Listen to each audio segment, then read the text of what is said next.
rescata, contigo quiero estar.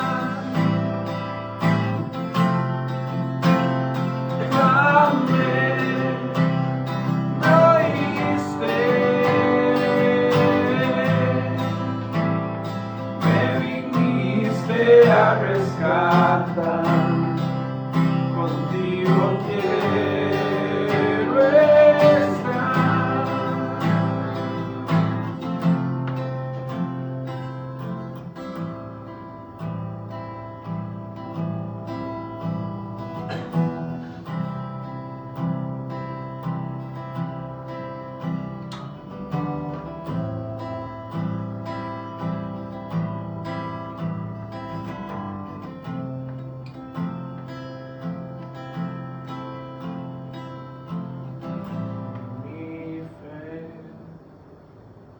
Te exaltaré, mi amor, te exaltaré con mi ser,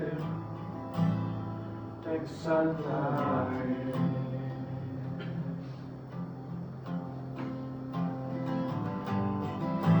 Mi fe, te exaltaré con mi amor. Te exaltaré, mi ser, te exaltaré.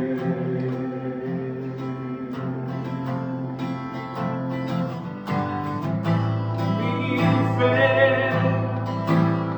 te exaltaré con mi amor, te exaltaré con mi ser. Te exaltaré.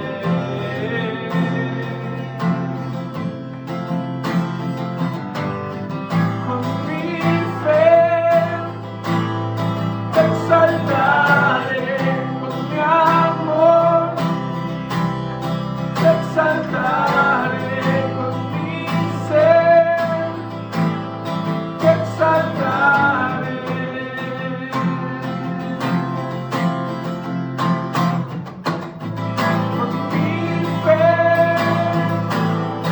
Te exaltaré con mi amor, te exaltaré con mi ser, te exaltaré.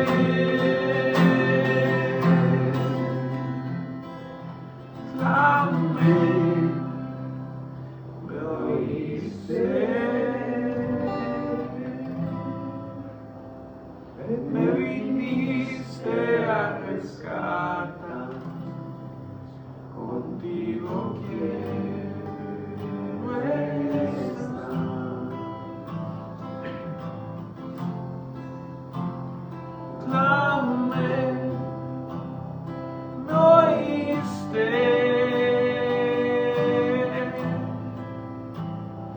me viniste a rescatar.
al morir, de la muerte a tu trono, donde yo levantaré.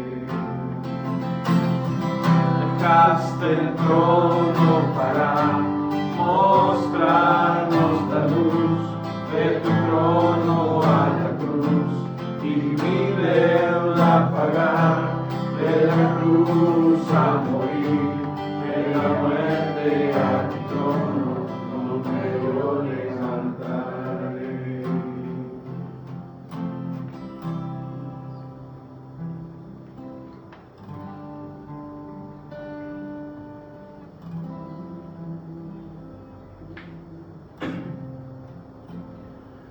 Señor, gracias por tu gran sacrificio, por buscarnos, por amarnos. Señor, te bendecimos. Has sido bueno, Señor, cada instante de nuestra vida y siempre vas a serlo. Queremos que abras nuestra mente, nuestros ojos, nuestros oídos a tu verdad, Señor. Tu palabra es la verdad. Háblanos, Señor, en el nombre de Jesús. Amén.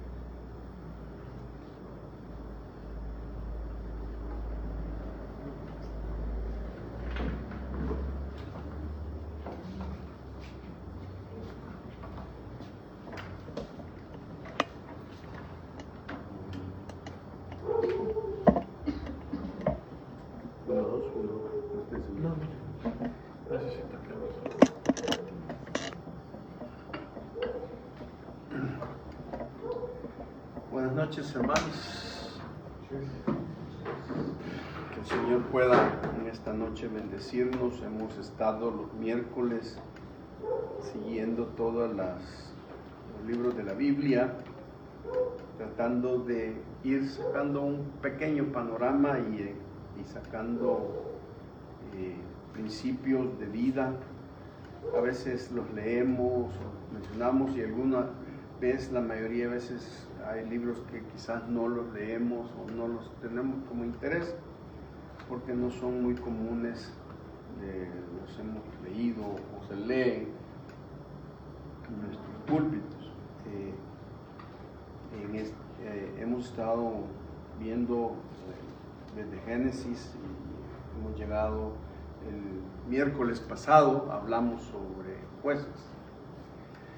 Y el libro de Jueces nos enseñó el principio sobre que necesitamos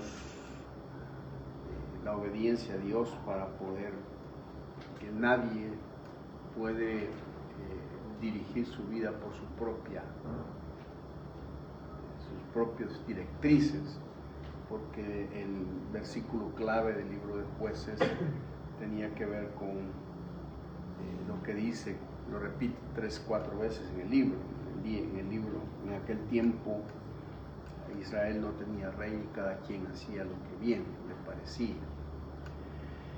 Y dijimos que vivimos un mundo ahora en que cada quien hace lo que bien le parece. Y aparentemente cree que eso es lo que realmente a Dios le interesa. Y no tomamos en cuenta que no es hacer las cosas como a nosotros bien nos parece, sino que como a Dios le parece.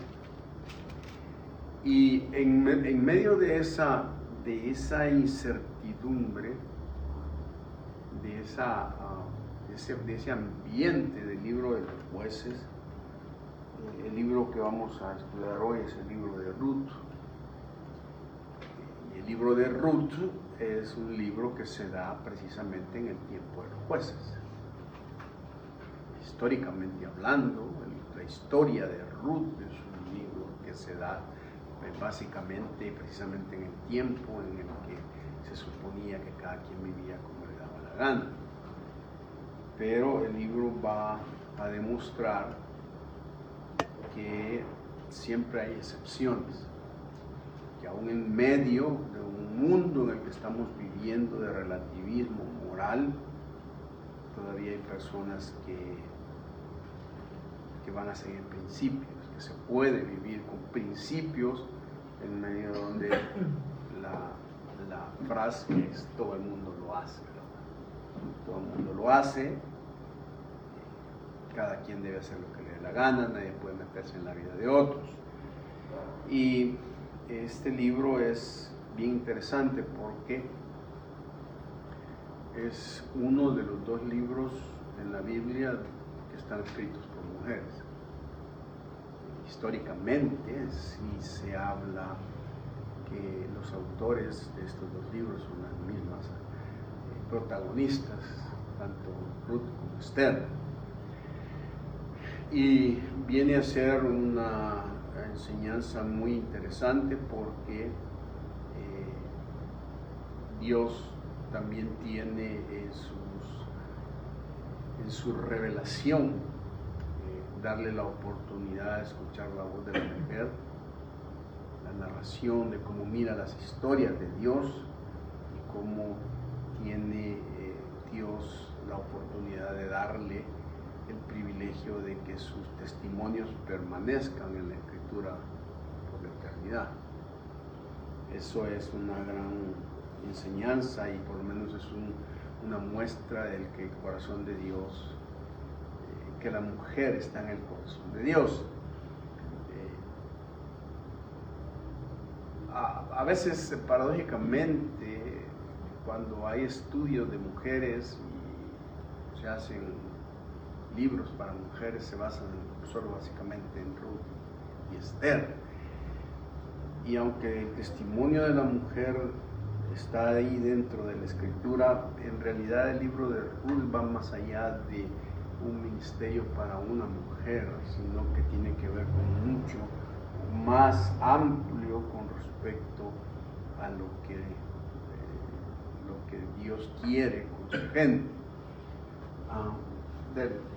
El libro de Ruth es un libro cuya idea principal es ser comprometido. El texto clave aparece ahí en el versículo 16 del capítulo 1. Si alguien lo puede leer, el versículo 16 del capítulo 1. Respondió Ruth: no me ruegues que te deje y me aparte de ti, porque a donde quiera que tú fueres, iré yo, y donde quiera que vivieres, viviré. Tu pueblo será mi pueblo y tu Dios mi Dios. Ok, esa frase tiene que ver con una mujer que le dice, estoy contigo hasta las últimas. No voy a aguantar todo lo que aguanté en vos y voy a ir a donde vos. Aparte de que Noemí estaba diciéndole, andate para tu casa, y ella dice, no, porque estoy comprometida contigo. Tengo un compromiso contigo. Y al tener un compromiso, uno debe entender que el libro de Ruth nos habla acerca de la voluntad de Dios a cualquier costo.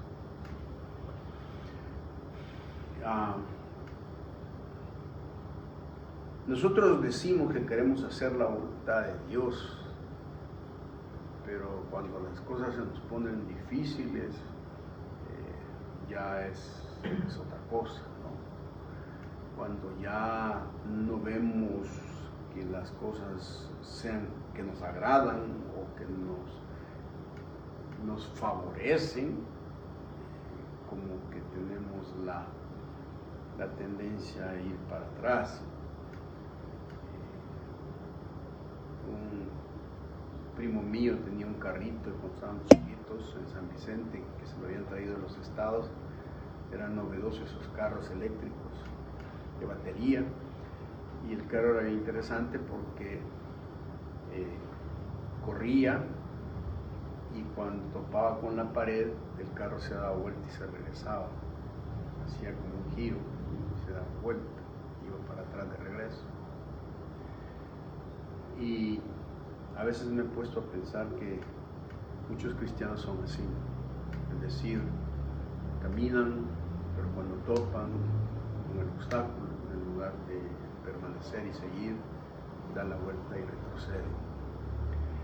Y en el libro nosotros encontramos que hay mucho que tiene que ver con la voz de Dios, con decisiones que las personas toman alejándose de la voluntad de Dios, y y las consecuencias que vienen detrás de dejar de hacer lo que Dios quiere que nosotros hagamos. Para muchas personas, cuando se habla de la voluntad de Dios, se habla de un tema como complejo porque no la conocemos, luchamos que Dios nos diga qué hacer y qué no hacer. Y en la Biblia nosotros encontramos muchas cosas que Dios dice que ya hagamos sin necesidad de estar pidiendo la orientación. Pero la mayoría de veces lo que Dios demanda en la voluntad de Dios es un compromiso. No importa hacia dónde nos lleve, hacia qué momento nos está llevando, la idea es sigue adelante porque de alguna manera Dios nos está llevando por un camino que nos puede complicar, pero que al fin y al cabo es lo que Dios quiere. Leí un sticker en un carro que dice que la vida es difícil y luego te mueres.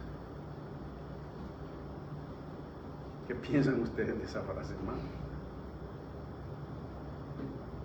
¿Creen ustedes que la vida es fácil?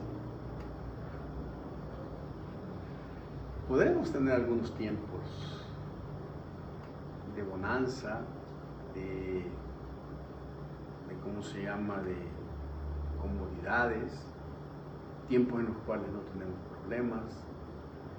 Pero si somos honestos, la vida es breve y la mayoría de las cosas que vivimos son difíciles, son complicadas, complejas, se hacen situaciones críticas, tenemos crisis y luego uno pues, fácilmente termina su vida y a veces cuesta entender por qué Dios nos va metiendo por esos procesos, pero Dios siempre nos va a meter en un proceso como este.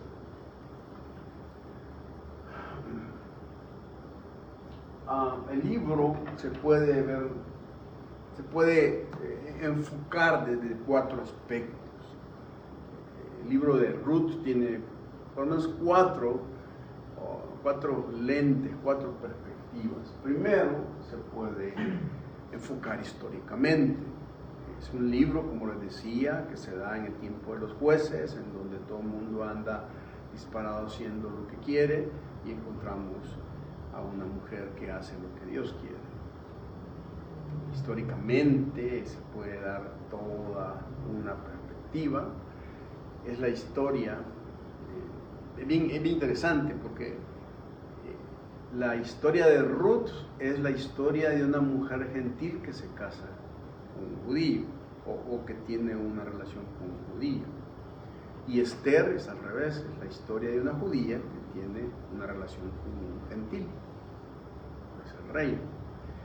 Entonces parece que Dios va demostrando cómo Él en la historia se desarrolla y se mueve. Vamos a ver en el libro que en realidad es una historia, pareciera ser una historia de amor, de romance, pareciera ser que hay ciertas coincidencias, hay cuestiones atípicas dentro de la narración del libro de Ruth, como el hecho de que Ruth es un buen modelo entre una relación entre una nuera y una suegra, que por lo general no existen buenas relaciones en ese campo. ¿Qué es lo que realmente desarrolla los principios para poder tener una buena relación amorosa con una pareja? ¿Cómo se conquista? ¿Cómo una mujer puede darse a conocer a un hombre que está interesado en él? Y cómo un hombre puede ser lo suficientemente respetuoso y amoroso y ético, a pesar de ser un hombre adinerado y teniendo todo el poder, no aprovecharse de una campesina, de una mujer que es humilde. Por otro lado, una extranjera, una foránea, una mujer que emigra para una tierra que no es la de ella. Y no solamente eso, sino que el libro de Ruth también nos muestra cómo Dios puede amar al inmigrante, cómo puede cuidarlo, y por otro lado, cómo Dios redime a una persona cuya misma ley de Dios la había declarado maldita. indeseable. Es decir, en la sociedad judía, Dios había prohibido que las mujeres moabitas entraran aún en el templo. Y Israel tenía instrucciones claras sobre cómo tratar a los moabitas, porque había una historia con Moab. Moab había hecho que sus mujeres, influidas por el profeta Balaam, hicieron que los israelitas cayeran en pecado. Y los moabitas son descendientes de Lot, de una de sus hijas. Y aquí quiero mostrarles algo. Al parecer, Moab y las mujeres moabitas, por la manera en que son descritas dentro de la historia de Israel, eran mujeres sensuales, mujeres bonitas, mujeres que usaban mucho la sexualidad para someter a los hombres. Pareciera ser que esa generación de esa relación ilícita entre Lot y su hija, y que dio luz a los moabitas, se generó una atadura espiritual generacional en estas mujeres, que de tal manera Dios había dicho: cuidado con las mujeres de Moab, nadie debe meterse con ellas. Porque si ustedes se dan cuenta en la historia en Números, cuando los reyes contratan al profeta Balaam para maldecir a Israel, él trata de maldecirlo varias veces, pero Dios le cambia, y cada vez que quiere maldecir a Israel lo bendice. Y la gente de Moab quiere destruir a Israel y no puede destruirla ni nada, ni con maldiciones, ni con brujería, ni con nada. La única forma que hizo que Israel cayera fue que Balaam utilizó a las mujeres moabitas para que ellos cayeran en pecado y en fornicación y en aspectos sexuales. Hay culturas que tienen esa prescripción sensual o inclinación a una sexualidad por la práctica genuina, ¿sí? Por ejemplo, yo no quiero ser como una persona que estoy discriminando algo, pero por ejemplo las culturas brasileñas, las culturas cariocas, están premiadas de mucha sensualidad y de mucha sexualidad, ¿no?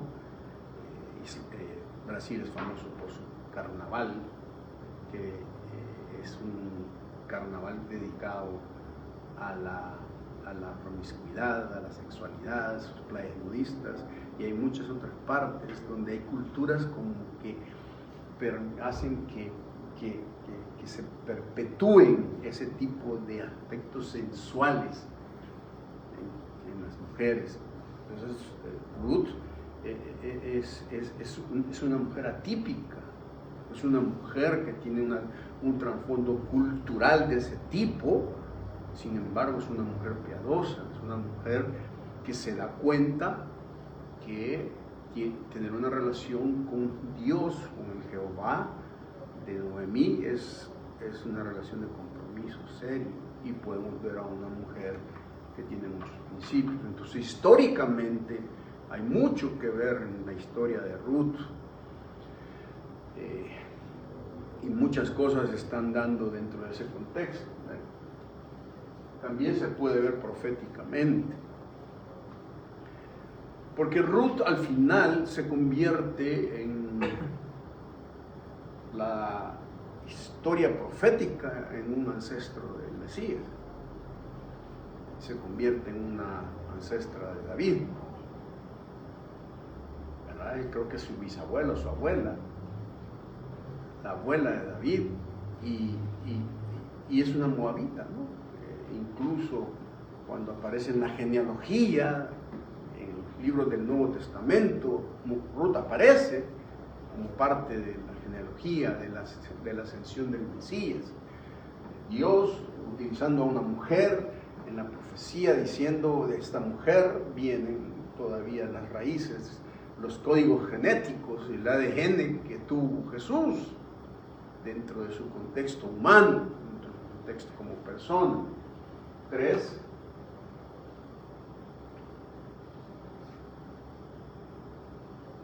Se trabó. Ok, se puede ver devocionalmente. Es decir, hay principios espirituales bien marcados dentro del libro que nos enseñan muchas cosas con respecto a la vida, con respecto al trabajo, con respecto a la responsabilidad, con respecto a la toma de decisiones. Hay muchas cosas que uno puede encontrar que nos pueden ayudar. Dale, la última. Y 4, se puede hablar tipológicamente por una razón. En este libro aparece el concepto hebreo del Goel, y el Goel es el redentor, el que redime, el que compra y paga un precio por adquirir a una persona. Ese concepto del Goel y de la redención es un concepto tipológico que se aplica en Jesús, ¿verdad? Así como Booz es el redentor, el que compra el derecho para casarse con Ruth, Jesús nos compra y nos redime para casarse con su iglesia, para limpiarnos, para darnos un nuevo futuro. Entonces muchos ven ese concepto dentro de Ruth como unas primeras atisbos de la teología o de la doctrina o del pensamiento de la redención que se va a dar más adelante en el Nuevo Testamento, y la necesidad de un redentor para tener un mejor futuro. Esas más o menos las cuestiones que nosotros podemos ver. ¿Alguien quiere comentar algo? ¿Alguien tiene alguna pregunta? Sí está claro más o menos cómo es que se va planteando todo el profundo del libro para que lo podamos entender más, ya los detalles que aparecen. El primer capítulo, el tema principal es sufrimiento, es tristeza, encontramos lágrimas, encontramos llanto, encontramos tragedia, encontramos crisis. Y hay 3 grandes cosas ahí. Primero, Noemí trata de huir de sus problemas, y nosotros lo podemos ver en los versículos 1 al 5. Si ustedes miran ahí en el capítulo 1, dice: en aquel tiempo en que los caudillos gobernaban el país, hubo ahí una época de hambre. Entonces un hombre de Belén de Judá emigró a la tierra de Moab, junto con su esposa y sus 2 hijos. El hombre se llamaba Elimelech, su esposa se llamaba Noemí, y sus 2 hijos, Malón y Quilión, todos ellos efrateos de Belén de Judá. Cuando llegaron a la tierra de Moab, se quedaron a vivir allí.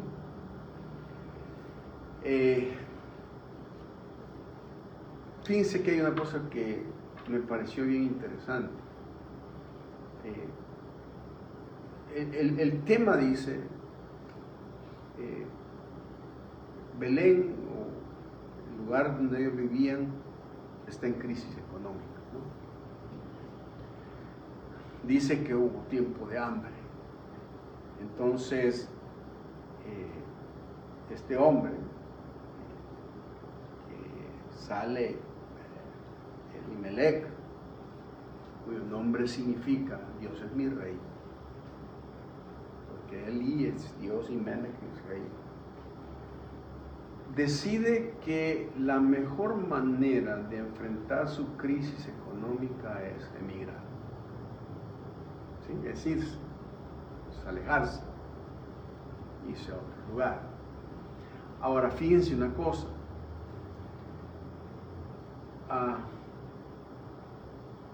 solo Elimelech vivía en Belén en ese entonces. habían otros hombres, otras familias, ¿qué creen ustedes? Pero hubo otros que no emigraron, ¿no? Es más, yo me preguntaba cómo un hombre como vos, que va a estar más adelante, prosperó en una tierra que tenía crisis, porque después dice que vos eras un hombre próspero, un hombre rico. Por un lado tenemos a alguien que cree que saliendo del lugar donde está padeciendo carestía y mirando a una cultura donde puede encontrar mejores oportunidades, es la mejor manera de solventar los problemas. Pero por otro lado hay otro que le echa ganas en la tierra, se queda ahí y ahí prospera. Ahora, esto es bien importante porque esto nos habla mucho de un tema de hoy, es el tema de la migración, el tema de la gente que se va de nuestras naciones y yendo para otro lugar con el propósito de pensar que en el otro lugar se va a mejorar su estado y su estilo de vida que en el lugar donde nació. ¿Sí? ¿Creen ustedes que eso es cierto? La gente que se va de nuestro país es mejor. ¿A dónde van? ¿Qué creen ustedes? ¿Es una buena solución irse de un país pobre a un país donde puedan haber más oportunidades de trabajo? ¿Qué creen ustedes? Muchas puede ser que sí. Más en la Biblia encontramos 3 hombres seguidos, 3 generaciones que tuvieron problemas de gente. Abraham, Isaac y Jacob, la más peor fue la de Jacob. Obviamente hay muchas cosas, pero cuando uno se mantiene en la voluntad de Dios, eso determina las decisiones que uno puede tomar. Entonces, puede ser de manera temporal, puede ser de la gente que ha vivido allá y haya llegado por el evangelio. Hay muchos escenarios, pues, pero personalmente, porque me he visto en situaciones parecidas, pienso de que lo que determina las decisiones en ese aspecto es la relación que uno pueda tener con Dios. Entonces, en adelante,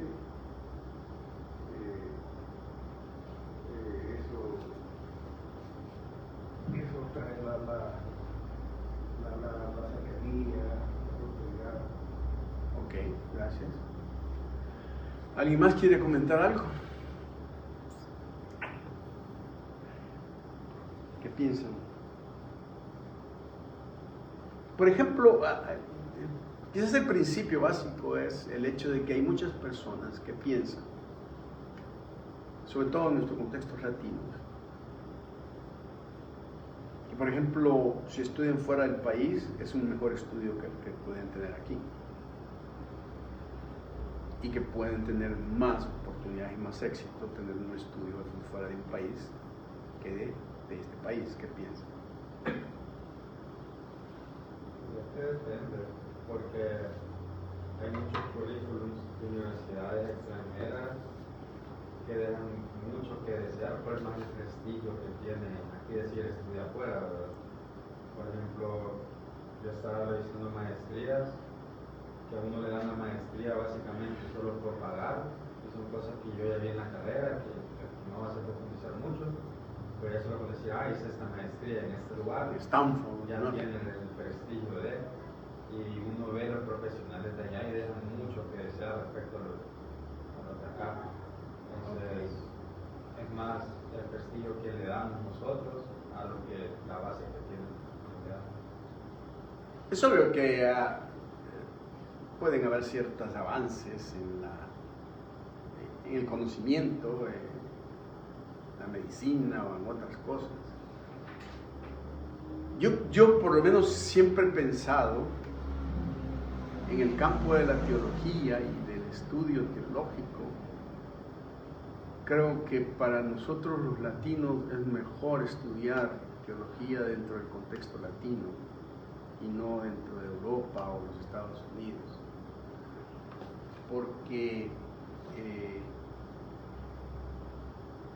la teología europea o la teología americana es una teología llena de muchas ideas que al final creo que hace a la persona muy materialista, es decir, que le da una perspectiva muy reducida y lo desvincula de las realidades de donde nosotros venimos. Ahora, el punto básico es que si yo voy a emigrar, yo debo entender que la migración que debo hacer es porque Dios quiere que me vaya. Pero no tiene que ser porque las circunstancias me obligan a que me vaya. Porque si yo me voy por las circunstancias me obligan a que me vayan, estoy lleno y me voy a encontrar la voluntad de Dios, voy a tener problemas. Y cuando hablo de las circunstancias, estoy hablando no solamente de circunstancias adversas, estoy hablando de circunstancias favorables. Es decir, el hecho de que alguien venga y me diga, mira, te proveo una beca para que te vayas a otro país, es una circunstancia, pero no necesariamente tenemos que entender que porque me están proveyendo para irme para otro país es la voluntad de Dios, sino que yo tengo que tener una búsqueda de mi propia búsqueda para lo que Dios quiere. ¿Sí? ¿Por qué? Porque si yo me voy sin el aval de Dios, voy a tener serios problemas.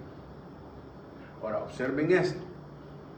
Hay ya ciertos indicios en este texto de que la decisión de Noemí y la decisión de Elimelech era una decisión obligada por las circunstancias, no tanto porque ellos hubieran consultado a Dios, que se iban, que Dios les estaba diciendo que se fueran. Fíjense. Ahora, alguien tiene de la Reina Valera, si pueden leer los primeros versículos, por favor, porque en la Reina Valera hace una acotación que me parece bien interesante, porque en la NBI no se ve muy bien claramente ahí. ¿De qué versículos? El capítulo 1, versículo 1 al versículo 2. Dice, aconteció en los días que gobernaban los jueces, que hubo hambre en la tierra, y un varón de Belén de Judá fue a morar en los campos de Moab, él y su mujer y 2 hijos suyos. El nombre de aquel varón era Elimelech, y el de su mujer Noemí, y los nombres de sus hijos eran Malón y Kelión, el frateo de Belén de Judá. Llegaron pues a los campos de Moab y se quedaron ahí. Ok. La primera palabra que aparece ahí dice es que llegaron a morar, y la palabra en el texto es llegaron de visita. ¿Me entiendes? O sea, pareciera ser que lo que el texto está diciendo es que en la mente de ellos era como, o sea, vamos a ver, a buscar que hallamos, ¿verdad? Y se fueron a Moab con la mentalidad de estar a ver, a visitar, a sondear. Pero el problema es que estando ahí, dice el versículo que se quedaron a vivir ahí.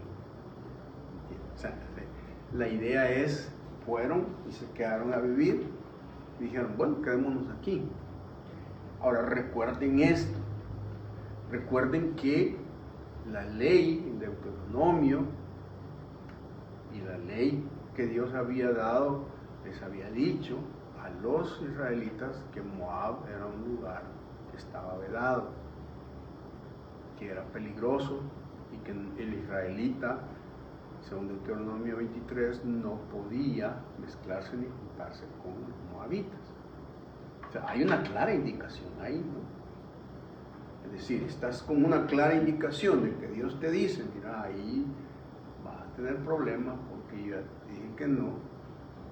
Y sin embargo yo digo, pues ni modo, tengo que ir. Entonces ahí estamos hablando sobre una expresión de la voluntad de Dios para unas personas que simplemente dicen, ni modo, quedémonos aquí. Ahora, observen qué ocurre.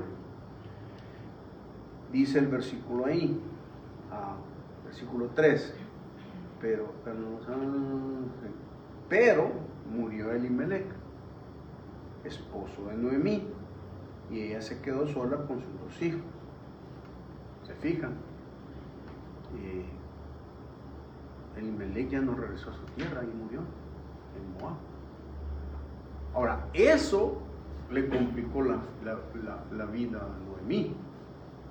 Porque, hermanos, es que esto es bien importante. Nosotros podemos programar y decir, sí, vamos a hacerlo, y me voy a ir y voy a hacer, voy a echar ganas y todo eso, pero ¿y si te moriste? O sea, si la decisión de Dios al final fue, no, aquí te vas a quedar muerto, se acabó. No hay nada de lo que logres ni nada. El problema es que te fuiste con tu familia. Y al irte con tu familia, cuando tú faltas, lo dejas en una tierra extraña y sola. Y ahora, ¿qué ocurre? Lo que ocurre entonces es que sin la cabeza, pero murió Elimelech, esposo de Noemí, versículo 3, se quedó sola, y dice el versículo 4, estos se casaron con mujeres moabitas. La una llamada Orfa y la otra Ruth, después de haber vivido allí unos 10 años. O sea, ¿qué ocurre con los 2 hijos de Noemí? Se casan con moabitas. Y una vez más, ¿por qué creen que se casaron con moabitas?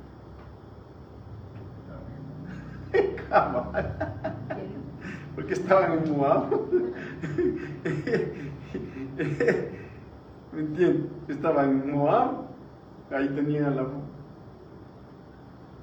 se casaron porque estaban en Moab, se casaron con moabitas. Y las leyes de Dios, lo que Dios había dicho, ahí es donde uno empieza a ver lo que ocurre con un inmigrante que se va sin la convicción y los principios bien arraigados de Dios en su vida. Porque entonces cuando van a la cultura, esa cultura, ¿qué hace? Lo absorbe. Simple y sencillamente lo absorbe. Y como es una cultura atractiva, es una cultura materialista, hedonista, hace que las personas... Y yo sé que muchos de aquí tenemos parientes en los Estados Unidos y no quiero ofender a nadie, o sea, lo que estoy diciendo. Pero no sé si ustedes se dan cuenta que nuestros parientes o la gente inmigrante que se va de aquí para allá, de repente su estilo de vida y su forma de ver la vida es totalmente ya bien chocante cuando nos visitan.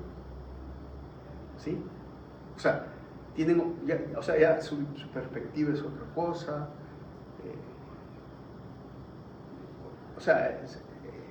Cambia, ¿me entiendes? Tienen otras formas de ver, otros pensamientos. Muchos de nuestros parientes ya son ahora pro LGBT, son muy democráticos, son muy dados a todo eso. Y muchos de ellos hacen dinero, ¿no? Hacen plata. Y es decir, se ocurre toda una cuestión, pero se pierde aquella cosa de aquella identidad cristiana sencilla y piadosa, ¿no? Es decir, porque ya vivimos otro mundo y otras cosas. Ahora, ese es un gran problema, porque al perder la identidad, entonces tenemos otros problemas. Entonces, aquí ellos están huyendo de sus problemas. Se casan, y yo no sé a veces me pongo a pensar ¿cómo se llama? Si Malón y Kelión se casaron con Ruth y con, ¿cómo se llama la otra? La Orfa, para ganar la residencia, no sé, o sea, para obtener los privilegios de la nación, no sé, hay muchas cosas. Yo estuve ya por los años 93, me estaban dando cantos de sirena de irnos a pastorear a Canadá, y hicimos todos los trámites y ya estábamos para irnos y se nos vino abajo. Dios nos bajó todas las cosas y ya no nos podemos ir. Pero antes de eso hice un viaje casi de un mes a conocer Montreal, ¿verdad? Una iglesia hispana y todo. Y me asusté por el hecho de que toda la gente me decía: hermano, venite para acá porque aquí los pastores ganan bien, tienen seguro, no pagan impuestos, pueden hacer esto. Nadie me hablaba sobre el hecho de que Dios quiere que vengas, sino que todos me presentaban todos los beneficios que la cultura me iba a dar.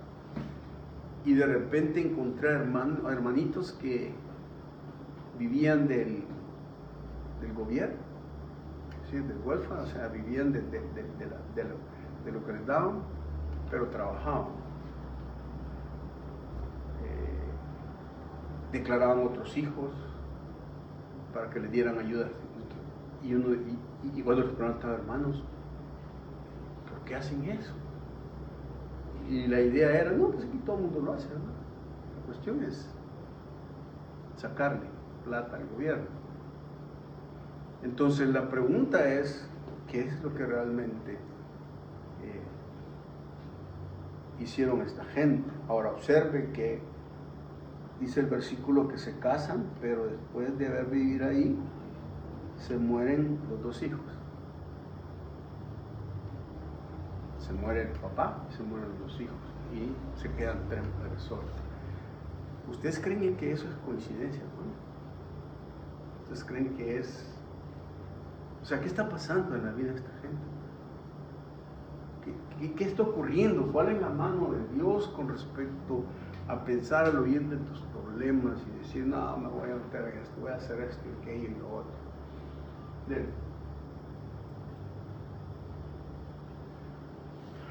De ahí entonces lo que hace Noemí es que una vez que trató de huir de sus problemas, ahora va a tratar de cubrir sus problemas. Y dice en el capítulo 1 que ella decide regresar de la tierra de Moab. Pero aquí hay un detalle bien importante. Quiero ver dónde estamos. Belén llegaron.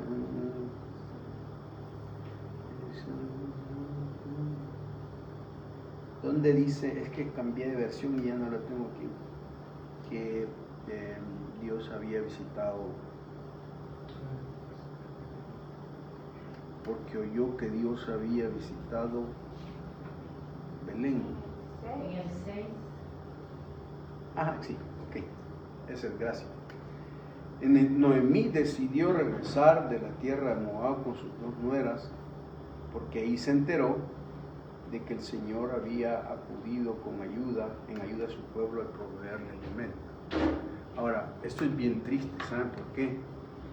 Porque es el hecho de decir: soy un país que quiero prosperar, no este país pinche que me vengo, que no hay nada, y de repente estás en ese país bien fregado, y escuchás que los que están aquí están prosperando, están saliendo adelante.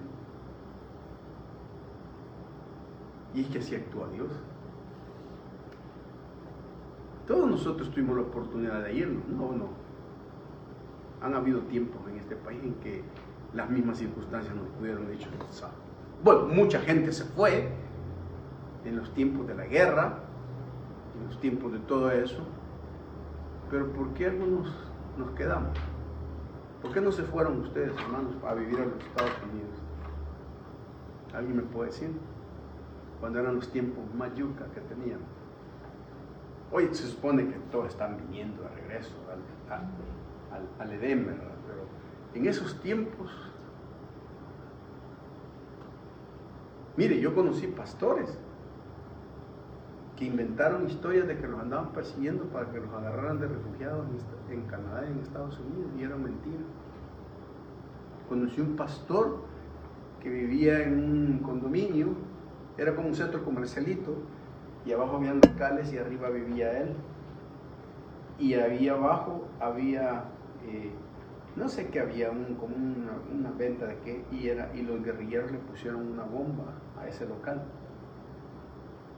y mataron a varias gentes y estuvieron, y apareció en el diario el atentado a esa cosa. Y él usó ese anuncio del periódico diciendo que era él quien le habían puesto el atentado en su casa, debajo de eso, para que lo pudieran recibir como refugiado.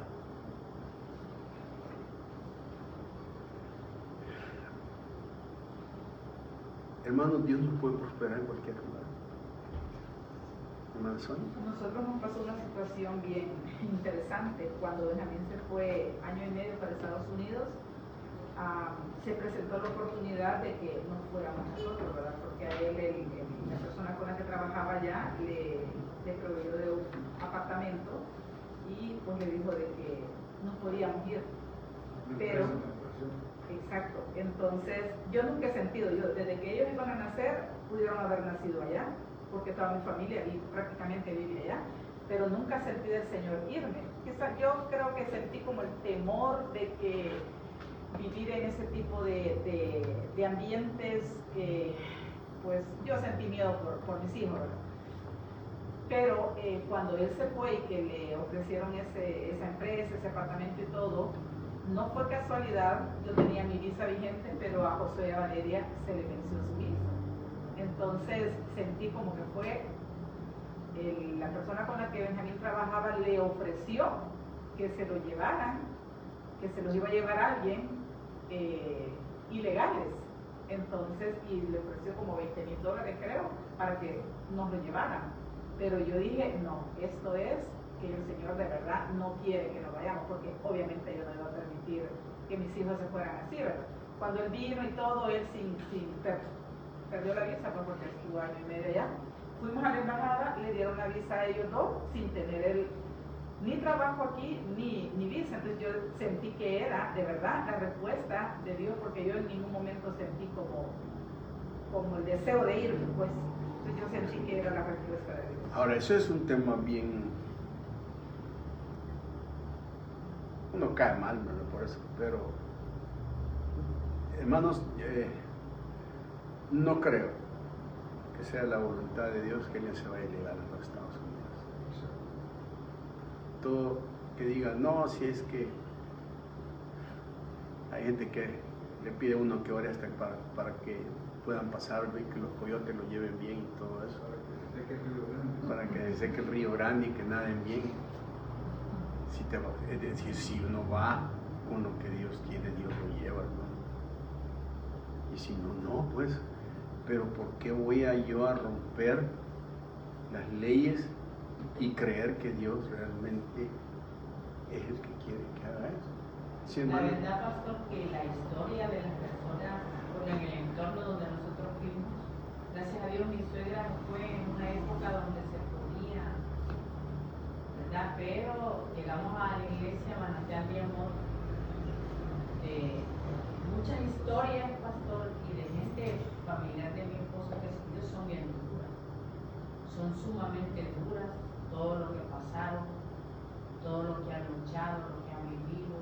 Algunos se regresan y bien dañados, enfermos, con tanto trauma, ¿verdad? Y las historias son sumamente duras. Es cierto que las casas son preciosas, ¿verdad? Y uno no ve la comodidad y las casas y todo eso, pero las historias son sumamente duras. Y Sí. entonces uno valora, ¿verdad? Allá por lo menos soy maestra, tengo mi casita pues sencilla, ¿verdad? Pero no vivo lo que estas personas viven y siguen viviendo, y la verdad que es algo que le han maquillado a la gente, que en realidad yo ni loca me fuera ni mojada ni no mojada, porque Ni mojada ni es seca. sumamente duro, sí. Es que No, y le quitan otras cuestiones que no son verdad.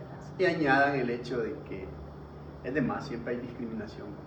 Sí. Es decir, siempre hay un rechazo hacia la raza, ¿no? A pesar de todos los derechos y todo lo que se habla, siempre existe eso, ¿verdad? Siempre hay todo ese tipo de cosas.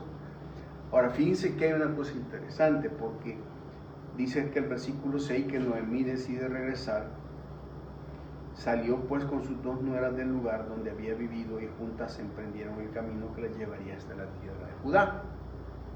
Entonces Noemí les dijo a sus dos nueras, miren, vuelvan cada uno a la casa de su madre, que el Señor las trate a ustedes con el mismo amor y lealtad que ustedes han mostrado con los que murieron y conmigo. Que el Señor les conceda ya seguridad en un nuevo hogar al lado de un nuevo esposo. Luego las besó, pero ellas deshechas en llanto exclamaron: no, nosotras volveremos contigo a tu pueblo.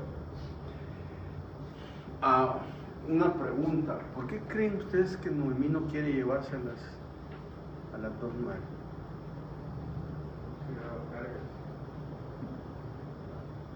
Por un lado, ¿no? Por el estigma social. ¿Cuál estigma? Los moabitas. Iba para su barrio. O sea,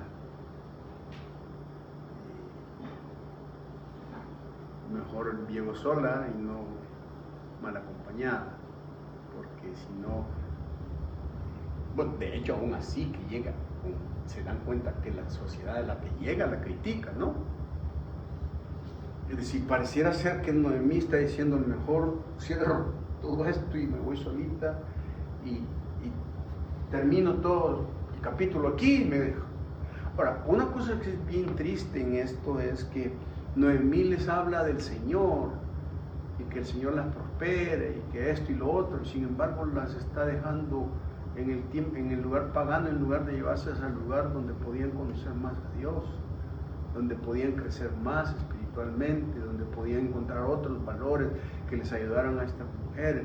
O sea, ¿qué tipo de testimonio está dando esta mujer? Claro, ella está amargada, pues, o sea, tiene serios problemas, pues, no está pensando bien, pero por lo que se ve es que simple y sencillamente está diciendo: mejor que nadie sepa qué es lo que vine a hacer aquí, aunque sea una carga, pero y la llevo allá y qué voy a hacer. Entonces ella dice: pasando la frontera se me olvidó ya también Moab, y ya veo qué hago. Pero no contaba con Ruth, que Ruth le dice: no te voy a dejar, me voy a ir contigo. ¿Me entiendes? Entonces ella primero ve los problemas, luego los trata de cubrir, es decir, está diciendo que nadie, no quiero que me vayan a ver qué es lo que vine a hacer. Y luego Noemí en el capítulo trata de justificar sus problemas, porque si ustedes miran en los versículos y el versículo 18 dice: al ver Noemí que Ruth estaba tan decidida a acompañarla, no le insistió más. Entonces las dos mujeres siguieron caminando hasta llegar a Belén. Apenas llegaron, hubo gran conmoción en todo el pueblo a causa de ellas. ¿Qué tan grande será Belén? O sea, yo no conozco Belén, Belqueste, pero me imagino que es una ciudad.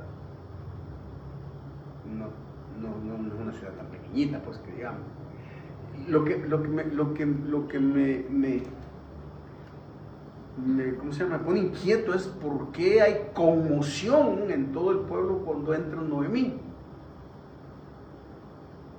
¿Sería que Noemí era muy conocida en Belén? ¿Será que era una persona importante en Belén? Que todo el mundo se dio cuenta: ahí viene la Noemí, mira. Y no solamente eso, sino que la gente se siente como la palabra conmoción, como turbada, como desestabilizada al ver a Noemí. Y luego dicen: ¿no es esta Noemí?, se preguntaban las mujeres del pueblo. O sea, todas las mujeres de su barrio, de su ciudad, se hacen esta pregunta: ¿no es esta Noemí? Y aquí dice: toda la ciudad se conmovió por causa de ellas. O sea, bueno, quizás si es un pueblo pequeño, en los pueblos todo se sabe, ¿no? Todo el mundo sabe quién fue, y cómo vino y quién regresó, ¿no? Pero dice lo que dice ahí el versículo: ya no me llamen Noemí, repuso ella, llámenme Mara. Mara MS o Mara 18, cualquiera de las dos. Que si dice esa la llevan presa hoy. porque, oiga, el Todopoderoso ha colmado mi vida de amargura. Me fui con las manos llenas, pero el Señor me ha hecho volver sin nada. ¿Por qué me llaman Noemí si me ha afligido el Señor, si me ha hecho desdichada el Todopoderoso? ¿Qué notan ahí? Echando la culpa a Dios. Dios es el que tiene la culpa. Ahora, piensen por ejemplo que ustedes le dicen a Noemí, mira, yo te voy a acompañar hasta donde sea. El pueblo va a ser mi pueblo, todo. Es una mujer que le es leal a su suegra, ¿no? Es una mujer que le dice, no te voy a dejar sola. Y dice el texto que ella llega al pueblo con Ruth y está toda la gente criticándola y comentando y diciendo, y ella declara y dice, no me llamen Noemí, que se supone que Noemí significa princesa, y le dicen, llámenme ahora amargada. Pero luego dice, me fui con las manos llenas, pero el Señor me ha hecho volver sin nada. No era nada, la Ruth, ¿no? O sea, ¿cómo creen que se pudo haber sentido Ruth dejando sus raíces, su país, su idioma, todas sus cosas allá, acompañándola, ayudándola y todo, y resulta que cuando llega con su barrio, dice, vengo sin nada? Es para que Ruth dijera, la maestra, mejor me voy, que si ni soy nada, pues. Sin embargo, ustedes miran que Noemí no dice nada, que Ruth no dice nada. O sea, la verdad es que Ruth es una mujer que definitivamente Dios la ha transformado. Pero qué triste, hermanos, es que la amargura nos haga despreciar lo que realmente tenemos, ¿no? Y lo que vale la pena. Porque miren, la amargura sí es una de las cosas más duras en la vida de una persona, porque cuando uno se hace amargo, las cosas buenas que tiene a su alrededor no las valora. Y no solamente eso, sino que su actitud es ver a Dios como alguien que está en contra de uno. Y Dios está en contra de ella aquí.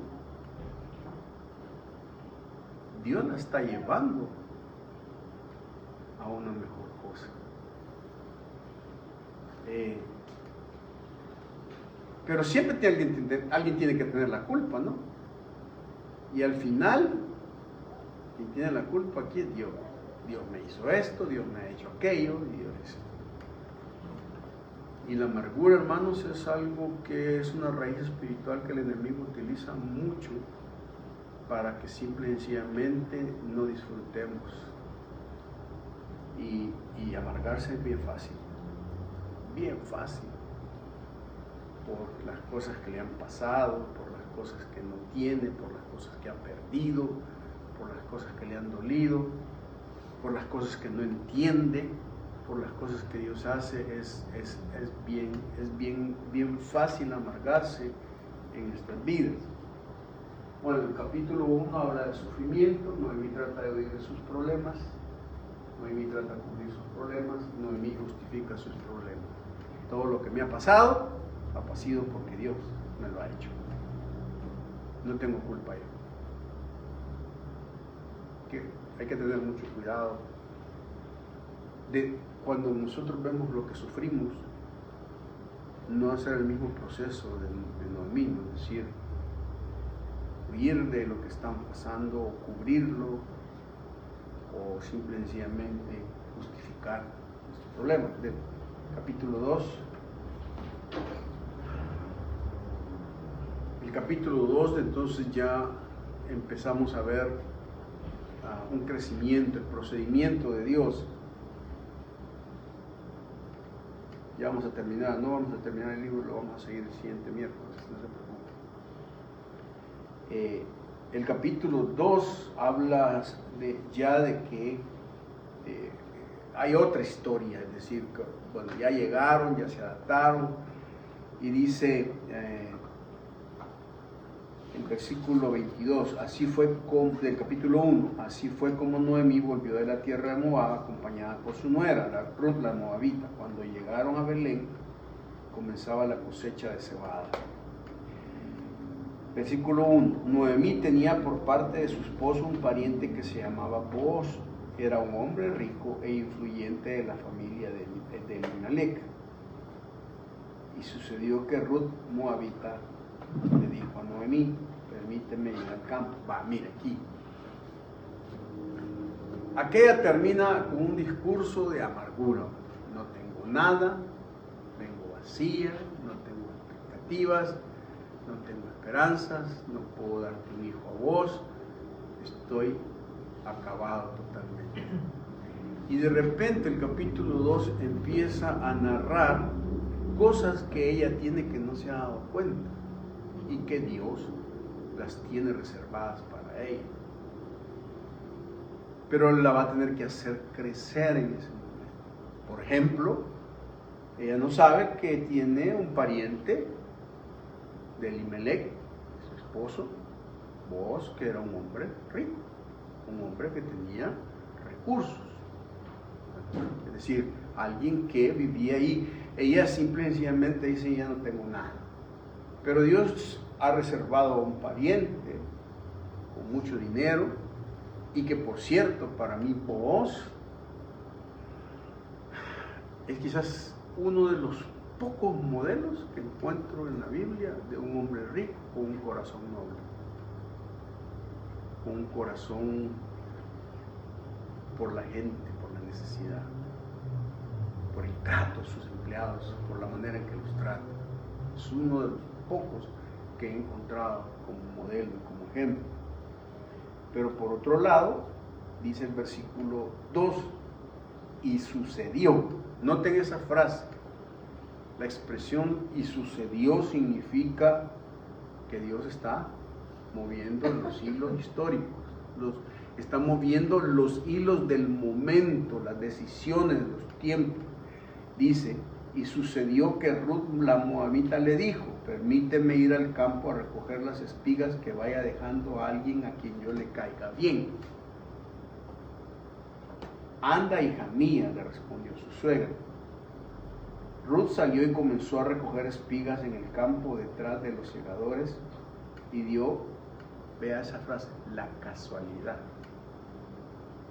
de que el campo donde estaba trabajando pertenecía a Booz, el pariente de Elimelec.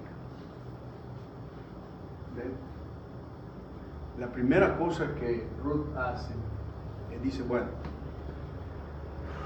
no nos vamos a quedar cruzados de brazos, entonces ¿qué tengo que hacer?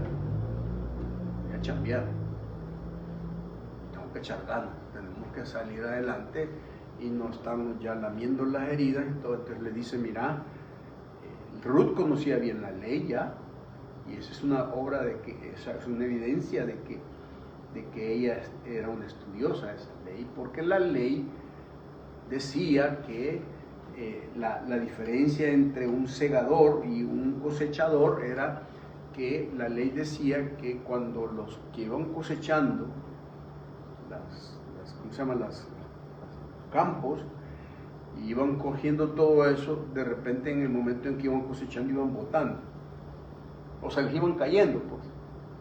Entonces la ley decía que si se te caía eso ya no la podías recoger, y que eso era para el pobre que iba a segar, esos eran los segadores. Entonces en los lugares donde se cosechaba y se estaba cosechando y la gente iba agarrando todo eso y se les iban cayendo, iban gente detrás de los pobres que agarraban y iban y se llevaban eso para ellos, y no les decían, o sea, no les permitía, o sea, no se les cuestionaba ni se les decía nada de eso. Entonces resulta que ella dice, bueno, si la ley dice eso, entonces por lo menos lo que puedo hacer es ir a recoger de lo que vaya sobrando, de lo que van tirando y con eso podemos vivir. Ella no le echa mala cara al trabajo, no es una mujer que viene inmigrante y puede ser una mujer bonita o con un estilo, una moabita, y ha dicho, no, es que yo me voy a conseguir un hombre, un amante, o voy a hacer, no, sino que no, voy a ir a trabajar en lo que caiga.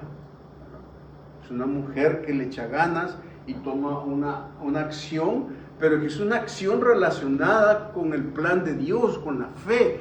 Es decir, Dios ve y se motiva y dice, si le vas a echar ganas, no importa dónde te vas a poner, pero eso lo que está haciendo es honrando la fe, es honrando que yo vea tu actitud, la forma en que estás haciendo las cosas. Porque muchas veces Dios nos puede llevar a lugares donde pareciera ser que no son donde pertenecemos y pareciera ser que bajamos de categoría para lo que podríamos tener y hacer. Sin embargo, Dios dice, es la fe que estás haciendo esa acción a la que te va a llevar a una nueva situación. Y ella dice, voy a ir. Y la suegra le dice, anda, pues, no, hay que ir a trabajar, hay que ver qué se hace. Y dice que comenzó a recoger espigas en el campo y detrás de los segadores, y dio la casualidad. Ahora, esa expresión, la casualidad, el autor no es que crea que fue suerte o chiripa, sino que lo que está hablando sucedió que casualmente. Allí no habían, en el tiempo de los judíos no habían como las haciendas, que hacienda esta, que pertenece a fulano, no, era una cuestión de campos abiertos. Y ella, en su decisión de ir a cegar, simple y sencillamente va y Dios la dirige a ir al lugar exactamente donde va a tener el futuro que Él tiene para ella y para Noemí. Dios es bueno, ¿no es cierto? Y Dios es muy inteligente. Y saben que lo más interesante, ni siquiera se está dando cuenta de eso. Ella ni Noemí. O sea, es el tipo de acción que estás haciendo que para vos puede ser que sea lo mínimo que podría estar haciendo por las cosas que está haciendo, pero detrás del gran escenario está Dios actuando para llevarte a un escenario mayor. Pero quiere ver cómo trabajas en eso pequeño, en eso que simplemente no tiene tanto sentido, o es, ni modo, lo que me queda es la única opción que tengo que hacer. Cuando Dios nos lleva a la única opción de trabajo, pero nosotros lo hacemos con amor y por fe, es la antesala para una bendición que Dios está reservando y trabajando detrás de eso. Así es que no nos desanimemos por eso, porque muchas veces estamos en trabajos que realmente decimos, no, pues, tendría que estar en otra parte, pero ni modo, Dios me tiene aquí, y eso es lo que Dios quiere. Dice el versículo versículo 3, dio la casualidad de aquel campo, y entonces comienza una nueva relación ahí, donde estaba trabajando, pertenecía a vos. Y miren lo que dice el versículo 4, es que a mí me da risa porque esas frases, en estas frases y ahí en la Biblia, es como que si Dios está dirigiendo una orquesta. Pues, primero dice, sucedió que Dios le puso en el corazón a la mujer que tenía que ir a trabajar. Y luego dice, de casualidad llegó al campo del que le podía ayudar. Y tercero, en el momento en que esté en el campo del que le podía ayudar, llega el que le podía ayudar. Dice, en eso llegó Booz desde Belén. Imagínense, él viene, o sea, es una visita. La idea es que no visitara siempre, pero aparentemente esta fue una visita de las que pudo haber hecho con diferencia de tiempo. Y dice, que el Señor esté con ustedes, que el Señor lo bendiga, respondieron ellos. ¿Cómo ven el carácter de Booz? ¿Cómo miran ustedes a vos con esas dos primeras frases? ¿Y cómo miran ustedes a sus empleados?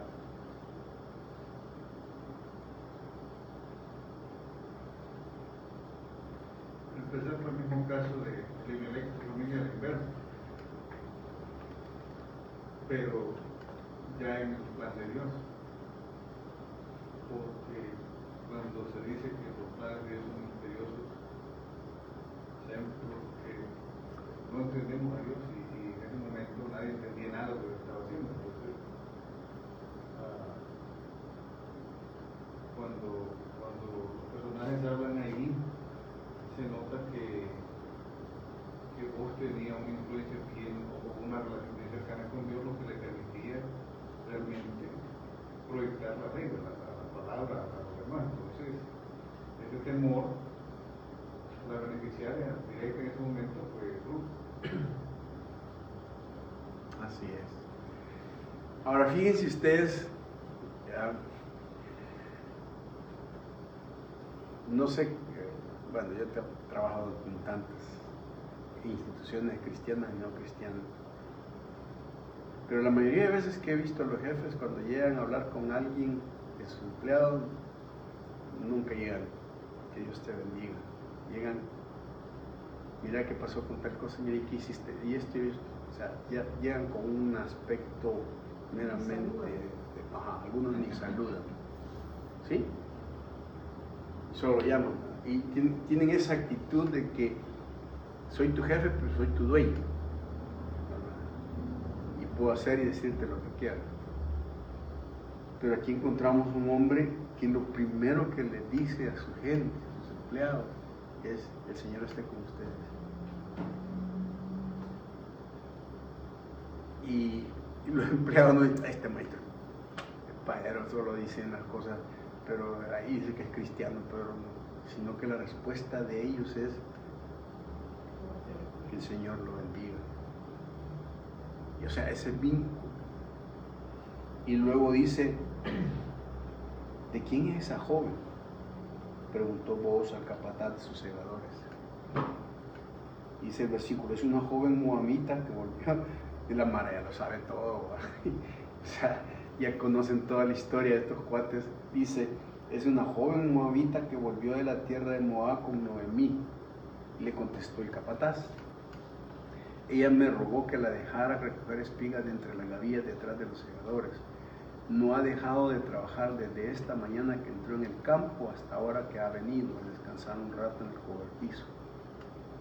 Entonces Booz le dijo a Ruth: escucha, hija mía, no vayas a recoger espigas a otro campo ni te alejes de aquí, quédate junto a mis criadas. Fíjate bien en el campo donde se esté cosechando y síguelas. Ya les ordené a los criados que no te molesten, y cuando tengas sed ve dónde están las vasijas y bebe del agua que los criados hayan sacado. Ruth se inclinó hacia la tierra, se postró sobre su rostro y exclamó: ¿cómo es que le he caído tan bien a usted, hasta el punto de fijarse en mí siendo solo una extranjera? Versículo 11: ya me han contado, le respondió Booz, todo lo que has hecho por tu suegra desde que murió tu esposo, cómo dejaste padre y madre y la tierra donde naciste y viniste a vivir con un pueblo que antes no conocía. Que el Señor te recompense por lo que has hecho, que el Señor Dios de Israel, bajo cuyas alas has venido a refugiarte, te lo pague con creces. O sea, para mí es... Sin embargo, ella le dice que simplemente... Ahora, hay una cosa que me llama la atención, es que vos, hermanos y hermanas, la trata con ese respeto, porque lo que le han contado de ella es que es una mujer de mucho valor, de muchos principios, ¿me entiendes? Y aquí hay una cosa bien importante, porque si una mujer se levanta una reputación, lo que cuentan de ella es la manera en la que reacciona al que le han contado, ¿sí? Y hay muchas chicas hoy cuya reputación e historia que tienen es una historia que cuando la cuentan el otro lo que está pensando es más acostarse con ella o hacer, porque es una persona que simple y sencillamente no tiene los valores. Pero este hombre sabe que esta mujer es una mujer respetuosa, una mujer que ha tenido trabajo y todo, por lo tanto la trata como eso.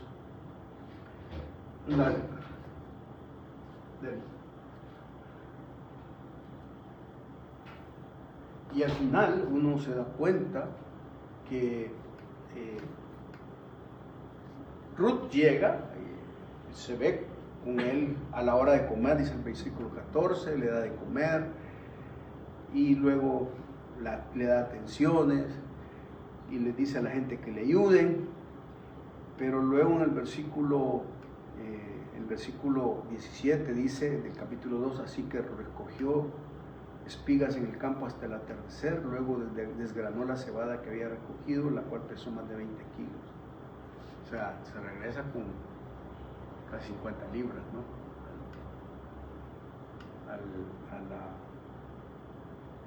Al hombro. Además, Ruth le entregó a su suegra lo que había quedado después de haber comido hasta quedar satisfecha. Su suegra le preguntó, ¿dónde recogiste espigas hoy? ¿Dónde trabajaste? Bendito sea el hombre que se fijó en ti. Entonces Ruth le contó a su suegra acerca del hombre con quien había estado trabajando. Le dijo, el hombre con quien hoy trabajé se llama Booz. Que el Señor lo bendiga, exclamó Noemí delante de su nuera. El Señor no ha dejado de mostrar su fiel amor hacia los vivos y los muertos. Ese hombre es nuestro pariente cercano, es uno de los parientes que nos pueden redimir. Y Ruth la moabita añadió, incluso me dijo que me quedara allí con sus criados hasta que... Fíjense una cosa, la mujer le dice, fui donde vos, y le dice, hija, este es pariente de nosotros, nos puede redimir, nos puede ayudar a salir de la crisis. Y luego en el versículo 23 dice, así que Ruth se quedó junto a las criadas de Booz para recoger espigas hasta que terminó la cosecha y la cebada del trigo, mientras tanto vivía con su suegra. Encontró trabajo y encontró todo eso. La manifestación de Dios es que le está diciendo, te llevo una mejor cosa. Por eso es que debemos echarle ganas, hermanos, porque Dios no se queda con nada, ¿no? Siempre va a ayudarnos.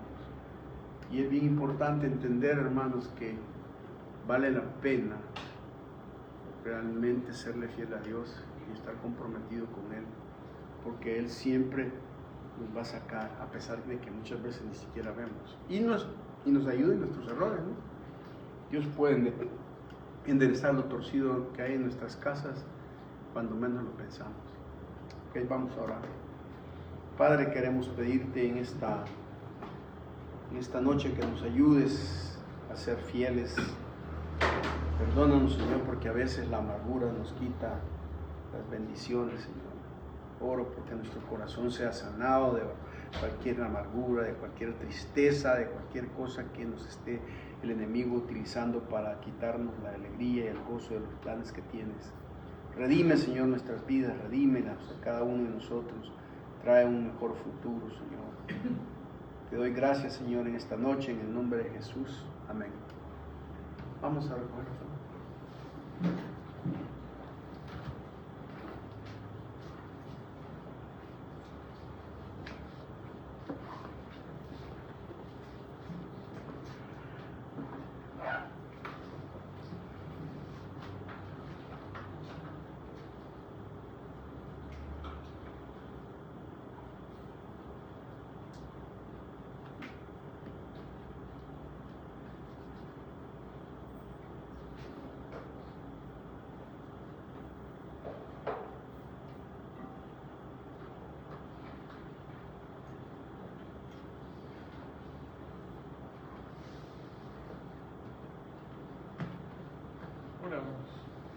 Gracias, Señor, porque podemos venir y reunirnos, buscarte juntos, Señor, como iglesia, como familia. Te pido que bendigas estas ofrendas, que las multipliques, que podamos, Señor, hacer tu trabajo en este mundo, que podamos hacerlo de la mejor manera. En el nombre de Jesús. Amén. Amén. Nos vemos el domingo, hermanos. Mañana creo que hay reunión en línea de mujeres y el domingo. El domingo vamos a tener Santa Cena.